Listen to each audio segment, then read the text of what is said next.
Hello बच्चों, very good morning. स्वागत है आप सभी का अपने यूट्यूब चैनल फिजिकल साइंस में। और आज के इस वीडियो में हम मानव नेत्र में प्रतिबिंब का बनना तथा मानव नेत्र के सामंजन क्षमता क्या होती है इस बारे में चर्चा करने वाले हैं। तो चलिए वीडियो को स्टार्ट करते हैं। और जो लोग प्रीवियस लेक्चर को या इसके पहले के वीडियो को नहीं देखे हैं, उनसे हमारा अनुरोध है कि वो ज़रूर से ज़रूर इसके पहले जो मैं मानव नेत्र की संरचना पर वीडियो बनाया उसको आप ध्यान से देखें और अपना नोट्स अवश्य बना लें। ठीक है, तो चलिए यहाँ आपका दो चीज़ें आज की वीडियो में बताने वाला हूँ। Image formation by the eyes, मतलब मानव नेत्र से प्रतिबिंब कैसे बनता है, and power of accommodation of eyes, यानी मानव नेत्र की सामंजन क्षमता क्या होती है, यानी आँख की सामंजन क्षमता। ये दो चीज़ें आपको पढ़नी है। ठीक है बच्चों, तो चलिए देखिए। सबसे पहले जब किसी वस्तु से, जैसे ये आपकी आइज़ है, आँख है, और यहाँ पर कोई ऑब्जेक्ट रखी हुई है, तो वस्तु से चलकर प्रकाश की किरणें नेत्र की कॉर्निया पर पड़ती हैं। तो बच्चों मैंने संरचना में आपको बताया, ये जो कॉर्निया होती है ये पारदर्शी लेयर होती है जो कि मांसपेशियों की बनी होती है। तो सबसे पहले प्रकाश की किरणें इस कॉर्निया पर ही पड़ती हैं, यानी सभी प्रकाश की किरणों को कॉर्निया से होकर गुजरना पड़ता है और कॉर्निया से ही नेत्र के अंदर प्रकाश की किरणें प्रवेश करती हैं।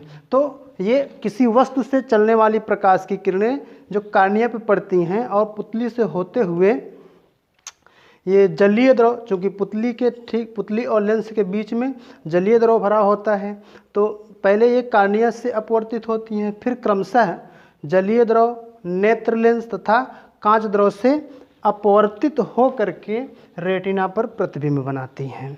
ठीक है, और यह प्रतिबिंब वास्तविक तथा उल्टा होता है, जो प्रकाश सिराओं द्वारा मस्तिष्क तक पहुंचाया जाता है और मस्तिष्क उसे सीधा करके मानव को दिखाता है।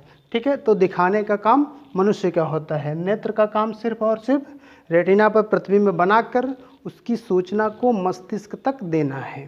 ठीक, चलिए देखते हैं, हम उसको किरण आरेख के माध्यम से समझते हैं कि ये इमेज कैसी बनती है। ठीक, तो इमेज जिस वस्तु की रेटिना पर बन रही है, वस्तु की दो पोजीशन हो सकती है, दो स्थितियां हो सकती हैं।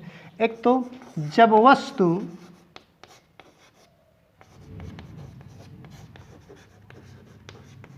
अनंत पर हो,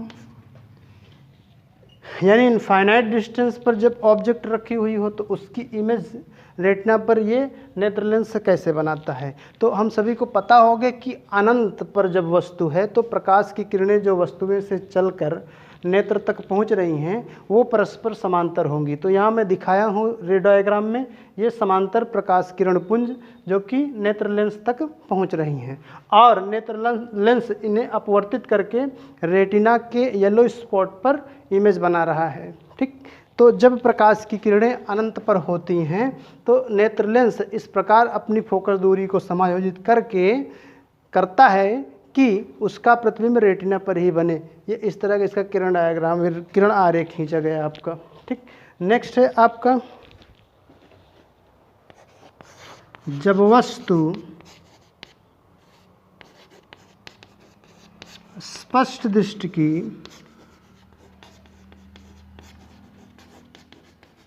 न्यूनतम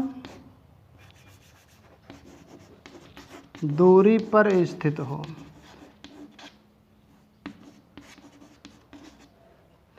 ये रेटिना है।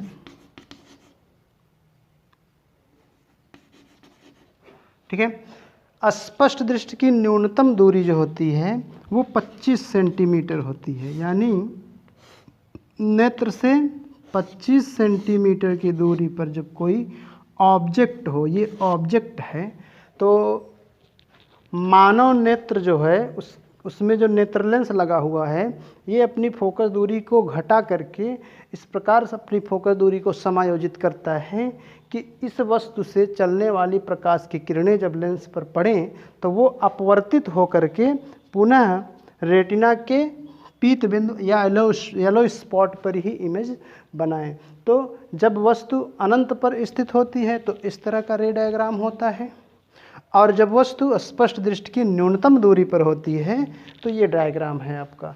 ये दोनों स्थितियों में रेटिना के पीत बिंदु पर प्रतिबिंब प्राप्त हो रहा है, और जो प्रतिबिंब पीत बिंदु पर प्राप्त होता है, येलो स्पॉट पर प्राप्त होता है, वही स्पष्ट दिखाई पड़ता है। तो इसका ये डायग्राम है, और ये डायग्राम अपनी कॉपी में तो आप बनाएंगे ही। इसकी ये जो लिखना है आपको, इमेज फॉर्मेशन कैसे होता है आई में, उसके लिए आप क्या लिखेंगे एक बार फिर से सुन लीजिए। जब प्रकाश की किरणें किसी वस्तु से होकर चलती हुई नेत्र के कार्निया पर पड़ती हैं तो वो कार्निया से आँख में प्रवेश करती हैं। जो किरणें पुतली से होकर के आँख के अंदर प्रवेश करती हैं वो क्रमशः मतलब क्रम से जलीय द्रव, यानी पहले ये जलीय द्रव से, फिर उसके बाद नेत्र लेंस, ये नेत्र लेंस है, नेत्र लेंस से, फिर उसके बाद कांच द्रव, यानी ये बीच में जो लिक्विड भरा होता है ये कांच द्रव होता है। यानी इन तीनों माध्यमों में ये अपवर्तित होती है क्रम से, मतलब बारी बारी से, जलीय द्रव में, नेत्र लेंस से और कांच द्रव से। ये अपवर्तित हो करके रेटिना पर मिलती हैं ये सारी किरणें, और जब रेटिना पर ये सारी किरणें जाकर मिलती हैं तो रेटिना के उसी बिंदु पर इस वस्तु का प्रतिबिंब प्राप्त होता है, जो उल्टा तथा वास्तविक होता है। यानी वास्तव में यहाँ प्रतिबिंब प्राप्त होता है, परंतु वस्तु के सापेक्ष यहाँ उल्टा प्रतिबिंब बनता है। जो प्रकाश सिराएँ जिन्हें विद्युत संकेतों या प्रकाश संकेतों के माध्यम से मस्तिष्क तक पहुंचाती हैं, और मस्तिष्क उस प्रतिबिंब को सीधा करके दिखाता है मानव को। ठीक, तो ये है इमेज फॉर्मेशन। और नेक्स्ट था आपका ये किरण डायग्राम जो मैं बना दिया हूँ, और उसके बाद आपको पढ़नी है पावर ऑफ एकोमोडेशन ऑफ आई, यानी मानव नेत्र की सामंजन क्षमता। ये जो आँख की सामंजन क्षमता है ये कौन सी पावर है, चलिए उसको समझते हैं। ठीक है, तो यहाँ मैं दो स्थितियाँ आपको दिखाया हूँ, जब वस्तु इनफाइनाइट डिस्टेंस पर हो और जब वस्तु स्पष्ट दृष्टि की न्यूनतम दूरी पर हो। अच्छा, स्पष्ट दृष्टि की न्यूनतम दूरी यहाँ मैं लिख भी दिया हूँ, 25 सेंटीमीटर होनी चाहिए। यहाँ मैंने यूनिट नहीं लिखा, 25 सेंटीमीटर होनी चाहिए। इसका तात्पर्य यह हुआ कि अगर वस्तु 25 सेंटीमीटर से कम दूरी पर स्थित है तो उसका प्रतिबिंब स्पष्ट नहीं दिखाई पड़ेगा। ठीक, खैर चलिए इसको हम समझते हैं। एकोमोडेशन पावर क्या होती है, आँख की समंजन क्षमता क्या होती है। जब वह आँख को दूर स्थित वस्तुओं का प्रतिबिंब रेटिना पर बनाना होता है, अर्थात जब मानव नेत्र दूर स्थित वस्तु का प्रतिबिंब रेटिना पर ही बनाना है तो वह अपनी फोकस दूरी को बढ़ाती है। वो कैसे करता है, नेत्र लेंस अपनी फोकस दूरी को बढ़ाता है सिलियरी मसल्स की हेल्प से। यानी सिलियरी मसल्स जो होती हैं जिससे चारों ओर यह लेंस बंधा हुआ होता है वह फैलती हैं, और फैलने से नेत्र लेंस भी फैल जाता है, जिसकी वजह से वो चपटा और पतला हो जाता है, और कम वक्रीय होने के कारण फोकस दूरी उसकी बढ़ जाती है, और वह अनंत पर स्थित वस्तु को या अनंत से आने वाली प्रकाश किरणों को भी रेटिना के पीत बिंदु पर फोकसित कर पाता है। ठीक, इसके विपरीत जब पास की वस्तुओं को देखना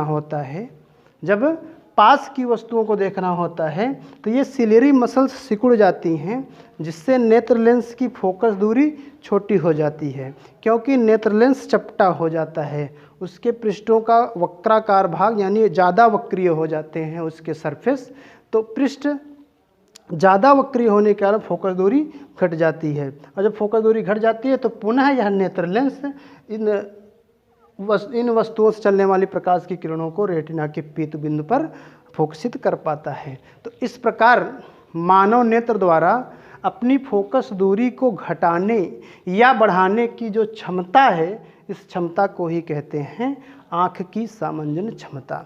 ठीक है, जब हम दूर स्थित वस्तुओं को देखते हैं तो सिलियरी मसल्स फैल जाती हैं, जिससे नेत्र लेंस की फोकस दूरी बढ़ जाती है। इसके विपरीत जब हम पास स्थित वस्तुओं को देखते हैं तो सिलियरी मसल्स सिकुड़ जाती हैं, जिससे नेत्र लेंस की फोकस दूरी घट जाती है। ये नेत्र लेंस की फोकस दूरी को घटाने अथवा बढ़ाने की क्षमता को ही आँख की सामंजस्य क्षमता कहते हैं। ठीक है बच्चों, तो ये आप अपनी कॉपी में नोट्स भी करते रहें और वीडियो को कंटिन्यू देखते भी रहें और अपना नोट्स खुद का अवश्य बनाएं।